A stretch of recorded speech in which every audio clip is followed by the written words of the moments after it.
You're a baseball fan. Indeed. Oh, yes, for my entire life.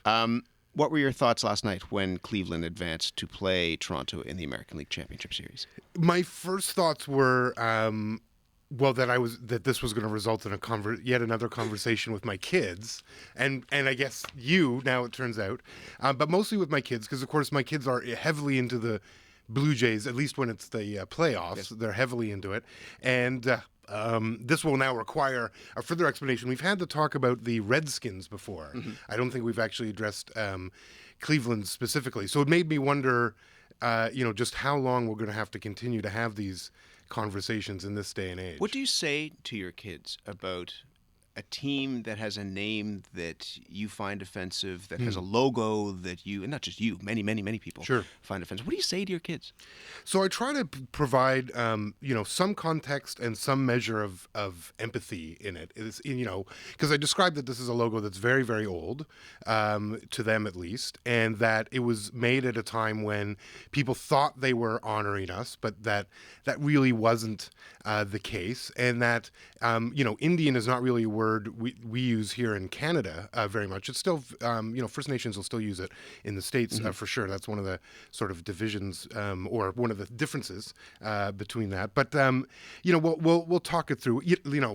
Ultimately, what I'll say to them is sort of the same thing I'll say to you, Matt, which is, it's just inappropriate for these sports mascots to have it, and it doesn't honor us. And I would describe that, at the time that the Cleveland Indians became the Cleveland Indians, it was 1914, 1915 when they changed their name from the Naps, which was named after Nap LaJoy.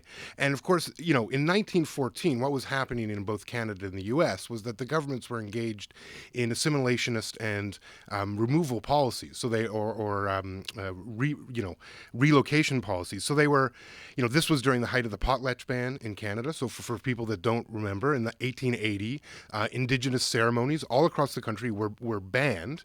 It was given the name potlatch in reference to a specific ceremony that occurs among the people in BC, but it outlawed the Sundance and all sorts of ceremonies. So it was illegal. You would go to jail if you performed them. Many people did.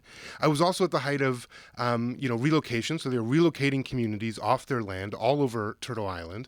And this was also, of course, when residential schools were already well established. In fact, it would only be, a little more than a decade after the Cleveland Indians changed their name that my family would start to go to residential schools. And so what I would say to my kids and what I would say to everyone is, given that history, what do you think that mascot and name is actually honoring?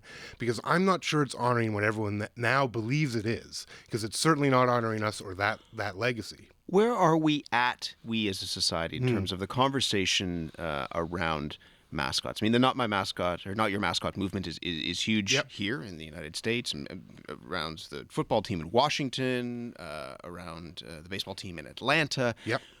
But this is not a new conversation. So where is it at now? Is there momentum? Is there a desire among those who own these teams to look at this issue and change it, or is it still kind of, this is the name of our team, thank you very much? It's case-for-case basis. I mean, I think on the community level, we're seeing a lot of changes in terms of high schools and universities changing those names. I think the education, because I think maybe that's a generational thing. There was a story from Thorold, Ontario, I guess, not long ago, in which the mayor said that a hockey team that had a name that he and many people found offensive would no longer be able to play in the local arena until they changed the name. Yeah, and I think we're seeing that on a community level. On the professional level, though, and again, these are probably where most of these mascots are based anyway, we're not seeing that. The owners have been quite resistant, particularly the owner in Washington with his football team. Although the Cleveland's an interesting case. It was 3 years ago, Matt, they decided that Chief Wahoo, their red-faced, smiling, and incredibly offensive mascot / slogan or logo would become a secondary logo.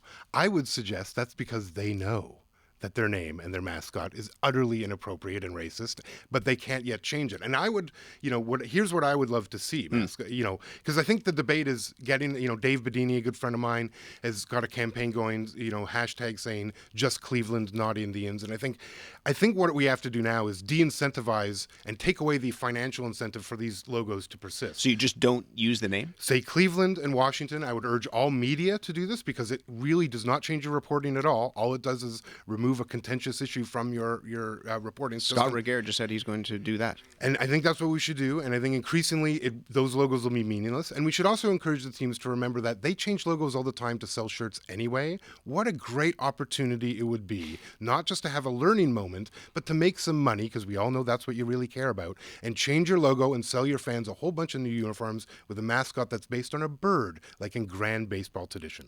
When the Jays beat them, it will be even more satisfying. I will be cheering extra loud with my family. Jesse, thank you. Miigwech.